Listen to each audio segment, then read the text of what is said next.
Bonjour et bienvenue à tous. Si vous êtes nouveau sur la chaîne, n'oubliez pas de vous abonner.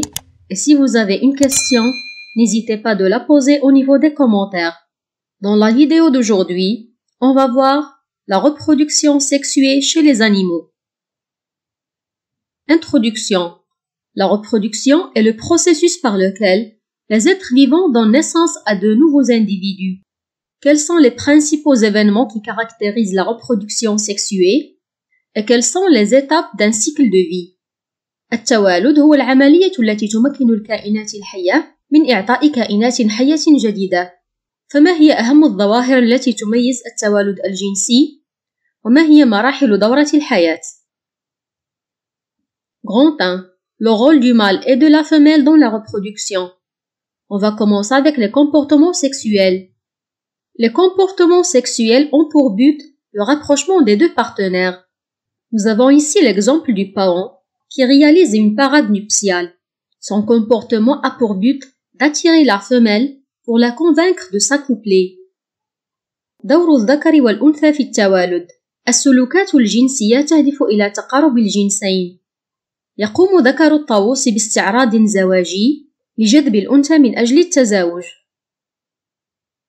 Un autre exemple de comportement sexuel, les signaux visuels. Chez les vers luisants, l'empire, c'est un type d'insecte, la femelle très différente du mâle, n'a pas d'aile et son abdomen émet des signaux lumineux qui attirent les mâles.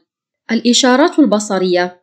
تقوم أنثى بعض الحشرات بإرسال إشارات ضوئية لجذب الذكر من أجل التزاوج. Les odeurs sexuelles qui sont des signaux olfactifs. Chez certains papillons, les femelles émettent des substances chimiques, des phéromones, qui attirent les mâles situés à plus de 2 km. Le mâle possède des antennes très développées qui décèlent l'odeur émise par la femelle. إصدار الروائح. عند بعض أنواع الفراشات تقوم الأنثى بإرسال مواد كيميائية تجذب الذكر الذي قد يتواجد على مسافة تبعد بكيلومترين. قرون الاستشعار عند الذكر جد متطورة وهي تستعمل لالتقاط الرائحة التي تفرزها الأنثى. Les signaux sonores. Nous avons l'exemple du grillon. Le mâle et la femelle des grillons vivent dans des terriers différents. Le chant du mâle attire la femelle vers son territoire. إصدار الأصوات. يعيش كل من ذكر وأنثى الصرار في مناطق مختلفة. يقوم الصرار الذكر بإصدار أصوات تجذب الأنثى نحو منطقته وذلك من أجل حدوث التزاوج. 2. La production des gamètes. A. Expérience de Lazzaro Spallanzani. Lazzaro Spallanzani pensait que le nouvel individu préexistait dans l'ovule, cellule reproductrice femelle. Il effectua plusieurs expériences sur des grenouilles pour comprendre le rôle du mâle et de la femelle. إنتاج الأمشاج. تجارب سبالانزاني. كان سبالانزاني يعتقد أن الكائن الجديد يتواجد على مستوى البويضة وهي الخلية التناسلية عند الأنثى. قام بإنجاز مجموعة من التجارب على الضفادع لفهم دور الذكر والأنثى في التوالد. Expérience 1. Accouplement d'une grenouille femelle et d'une grenouille mâle. Après 15 jours, il y a formation de têtards. On déduit que la grenouille mâle et la grenouille femelle sont nécessaires à l'obtention des têtards. في التجربة الأولى تزاوج ضفدع ذكر وضفدع أنثى. بعد 15 يوما نلاحظ ظهور الشراغيف وهي صغار الضفادع. نستنتج إذن أن الذكر والأنثى ضروريين للحصول على شراغيف. Expérience 2. Accouplement d'une grenouille femelle et d'une grenouille mâle équipée d'un caleçon. Résultat, ponte d'ovule mais sans formation de têtards. Donc on déduit que la grenouille mâle joue un rôle dans l'obtention des têtards. في التجربة الثانية حدث تزاوج بين ضفدعة أنثى وضفدعة ذكر. قام سبالانزاني سابقا بإلباس الضفدعة الذكر سروالا غير منفذ. نلاحظ أنه تم وضع البويضات من طرف الأنثى لكنها لا تتحول إلى شراغيف. نستنتج إذن أن الضفدعة الذكر له دور مهم في تحول البويضات إلى شراغيف. Expérience 3. Spallanzani a pris le liquide contenu dans le caleçon du mâle. Ce liquide est appelé sperme. Il a mélangé le sperme avec les ovules libérés par une grenouille femelle. Après 15 jours, il y a formation de têtards. Donc, on constate que le liquide libéré par le mâle, le sperme, est nécessaire pour obtenir des têtards. التجربة الثالثة. قام سبالانزاني بأخذ المني وهو السائل الأبيض الذي يوجد على مستوى السروال الذي ألبسه سابقا للذكر. ثم قام بخلط هذا السائل بالبويضات التي حررتها الأنثى. نلاحظ بعد مرور 15 يوما تكون شراغيف. إذن السائل الذي حرره الذكر ضروري لكي تتحول البويضات إلى شراغيف. Expérience 4. Spallanzani a pris le sperme et il l'a filtré.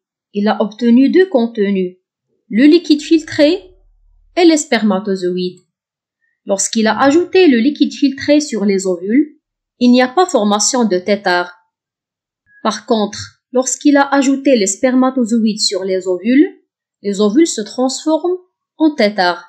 Donc, on peut dire que le sperme est composé d'un liquide appelé le liquide séminal, en plus de cellules reproductrices, les spermatozoïdes. في التجربة الرابعة، قام سبالانزاني بترشيح المني، حيث فصل السائل عن الحيوانات المنوية. عندما خلط السائل المرشح مع البويضات، لم تتحول هذه الأخيرة إلى شراغيف. بينما عندما خلط الحيوانات المنوية بالبويضات، تحولت البويضات إلى شراغيف. نستطيع أن نقول إذن أن المني يتكون من السائل المنوي إضافة إلى الخلايا التناسلية وهي الحيوانات المنوية. B. Conclusion générale. La reproduction sexuée nécessite les deux sexes, le mâle et la femelle. Le mâle produit les spermatozoïdes, la femelle produit les ovules. Le contact entre les deux types de gamètes est appelé la fécondation. Cette fécondation va donner une cellule œuf qui va se développer en un nouvel individu. استنتاج عام. يتطلب التوالد الجنسي تواجد الجنسين الذكر والأنثى. يقوم الذكر بإنتاج الحيوانات المنوية وتقوم الأنثى بإنتاج البويضات. يسمى التقاء الحيوان المنوي بالبويضة بالإخصاب، ويؤدي ذلك إلى تشكل خلية بيضاء تتطور لتصبح كائنا جديدا. On va maintenant réaliser l'extraction des cellules reproductrices chez l'oursin. Il faut savoir que les oursins se reproduisent de mai à septembre. Les mâles et les femelles ne se rapprochent pas les uns des autres, il n'y a pas d'accouplement. Mais les mâles rejettent un liquide blanc et les femelles rejettent un liquide orange dans la mer. استخراج الخلايا التناسلية عند قنفذ البحر. يتكاثر قنفذ البحر من شهر ماي إلى شهر شتنبر. لا يقترب الذكر والأنثى من بعضهما البعض، ليس هناك تزاوج، لكن يقوم الذكر بإفراز سائل أبيض وتقوم الأنثى بإفراز سائل برتقالي اللون في ماء البحر. L'observation microscopique du liquide orange rejeté par la femelle montre la présence des ovules. L'ovule est un gamète femelle. Il est constitué d'un noyau, d'une membrane plasmique et du cytoplasme. L'observation microscopique du liquide blanc rejeté par le mâle montre la présence des spermatozoïdes. Ce sont des gamètes mâles. Il est constitué d'une tête et d'un flagelle. Le flagelle permet la motricité du gamète mâle. بيّنت الملاحظة المجهرية للسائل البرتقالي الذي أفرزته أنثى قنفذ البحر أنه يحتوي على بويضات تمثل البويضة المشيج الأنثوي، وهي تتكون من غشاء سيتوبلازمي يحيط بالسيتوبلازم والنواة. بيّنت الملاحظة المجهرية للسائل الأبيض الذي طرحه الذكر أنه يحتوي على حيوانات منوية، وهي عبارة عن أمشاج ذكرية، حيث يتكون المشيج الذكري من رأس وصوت، يمكن الصوت الأمشاج الذكرية من التحرك. La dissection des oursins femelles et mâles a permis la mise en évidence des organes responsables de la production des gamètes. Chez la femelle, nous avons 5 ovaires Chez le mâle, nous avons 5 testicules. مكن تشريح قنفذي البحر الذكر والأنثى من تحديد مكان تواجد الأعضاء المسؤولة عن إنتاج الأمشاج. عند الأنثى نجد المبيض، وعند الذكر لدينا الخصية، وهي عبارة عن غدد تناسلية. Nous avons ici l'exemple des mammifères et plus précisément la vache et le taureau. Chez la vache, on trouve le vagin, l'utérus et l'ovaire. Chez le taureau, on trouve pénis et testicules. لدينا مثال لكائن ثديي وهو البقرة والثور. يتكون الجهاز التناسلي عند البقرة من فرج، رحم ومبيض. عند الثور نجد القضيب والخصية. 3. La fécondation chez les animaux. On va voir la fécondation chez les oursins. Nous avons ici une petite expérience. Dans la première lame, nous avons pris une goutte d'eau contenant des spermatozoïdes, une autre goutte contenant des ovules. On établit un pont d'eau. Au bout d'une minute, on voit que les spermatozoïdes se déplacent vers les ovules. Dans la deuxième lame, on prend 2 gouttes. Nous avons une goutte d'eau de mer et une autre goutte contenant des spermatozoïdes. On établit un pont d'eau. Au bout d'une minute, on trouve que les spermatozoïdes ne se déplacent pas. Donc, les ovules sécrètent une substance chimique qui passe dans l'eau et qui attire les spermatozoïdes. C'est le chimiotactisme. ثالثاً، الإخصاب عند الحيوانات. سوف ندرس الإخصاب عند قنفذ البحر. قمنا بأخذ صفيحتين. في الصفيحة الأولى وضعنا قطرتي ماء تحتوي الأولى على الحيوانات المنوية، بينما تحتوي الثانية على البويضات. قمنا بربط القطرتين مع بعضهما البعض. بعد دقيقة نلاحظ تنقل الحيوانات المنوية نحو البويضات. في الصفيحة الثانية سوف نأخذ قطرة ماء البحر، ثم سنأخذ قطرة أخرى تحتوي على حيوانات منوية. عند ربط قطرتي الماء مع بعضهما البعض نلاحظ أن الحيوانات المنوية لا تتنقل بل تبقى في مكانها. نستنتج إذن أن البويضات تقوم بإنتاج مادة كيميائية تلقيها على مستوى الماء، وهي المسؤولة عن جذب الحيوانات المنوية. La fécondation est la fusion entre le noyau du spermatozoïde avec celui de l'ovule. La cellule résultante est appelée la cellule œuf. Il faut savoir que lorsqu'il y a l'union des 2 cellules, il y a formation d'une membrane de fécondation qui empêche l'entrée des autres spermatozoïdes. الإخصاب هو اتحاد نواة الحيوان المنوي مع نواة البويضة. تتكون خلية تسمى الخلية البيضاء. مباشرة بعد دخول الحيوان المنوي يتشكل غشاء يسمى غشاء الإخصاب، وهو يمنع دخول الحيوانات المنوية الأخرى. Il faut savoir que la cellule œuf résultant de la fécondation va subir plusieurs divisions cellulaires et devient ainsi un embryon. بعد حدوث الإخصاب سوف تتعرض الخلية البيضاء لعدة انقسامات خلوية لكي تتحول إلى جنين. Lorsque la fécondation se déroule dans le milieu extérieur, ça veut dire à l'extérieur des organes reproducteurs femelles, par exemple ici l'eau de mer, on dit que la fécondation est externe. عندما يحدث الإخصاب على مستوى الماء أي خارج الجهاز التناسلي الأنثوي نقول أن الإخصاب خارجي. La cellule œuf va subir plusieurs divisions cellulaires et devient une larve en 3 jours. سوف تتعرض الخلية البيضاء المحصل عليها بعد الإخصاب لعدة انقسامات خلوية فتعطي يرقة بعد مرور 3 أيام. Nous avons ici un autre exemple de fécondation. Lors de l'accouplement d'une poule et d'un coq, le coq émet son sperme au niveau de l'orifice génital de la poule. Les spermatozoïdes vont se déplacer dans l'oviducte en se dirigeant vers l'ovule. Donc, les cellules reproductrices s'unissent dans les voies génitales de la femelle. On dit que la fécondation est interne. خلال عملية التزاوج يقوم الديك بوضع سائله المنوي على مستوى الفتحة التناسلية للدجاجة.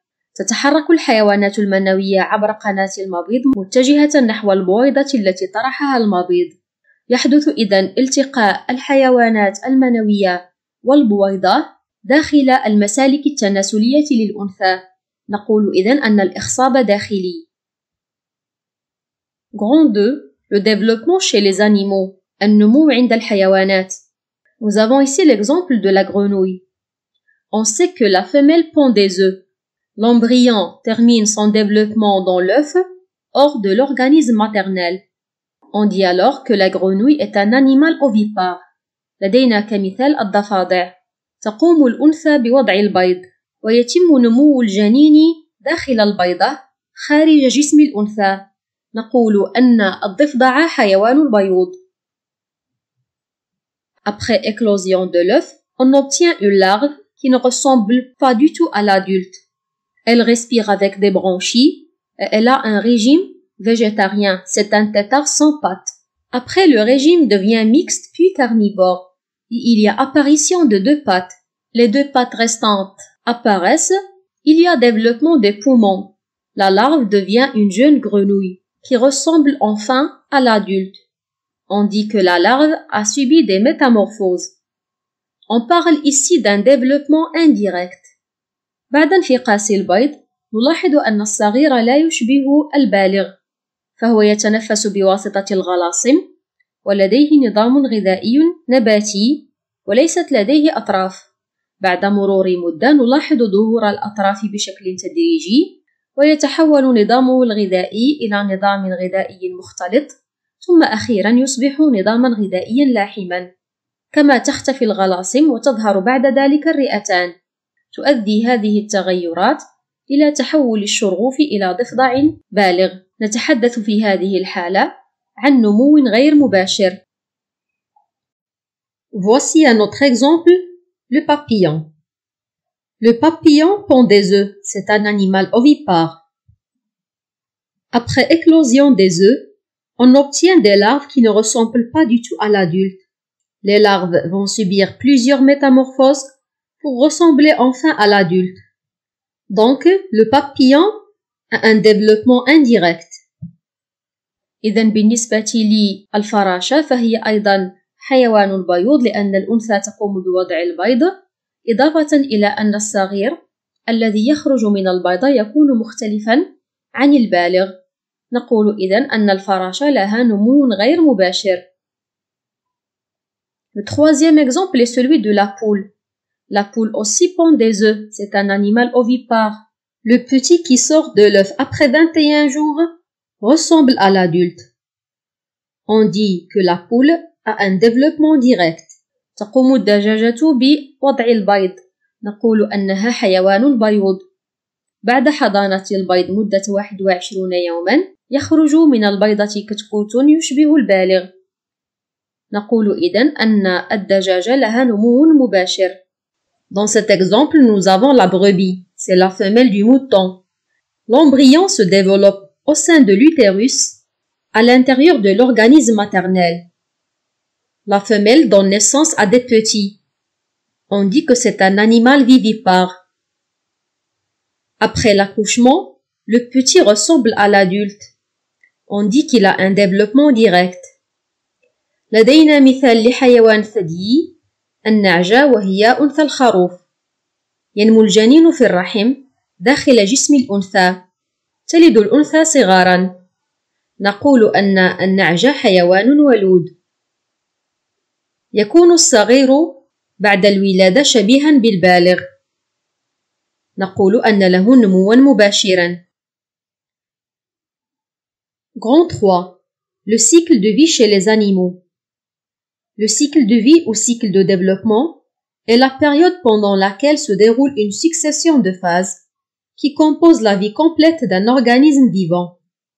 دورة الحياة عند الكائنات الحية والتي تسمى أيضا بدورة النمو، وهي المدة التي يتم خلالها تتابع مجموعة من المراحل والتي تشكل حياة الكائن الحي. On va voir quelques exemples des cycles de vie. Et on va commencer avec le cycle de vie de l'oursin. Le cycle de vie commence avec les oursins adultes. Le mâle rejette les spermatozoïdes et la femelle rejette les ovules dans l'eau.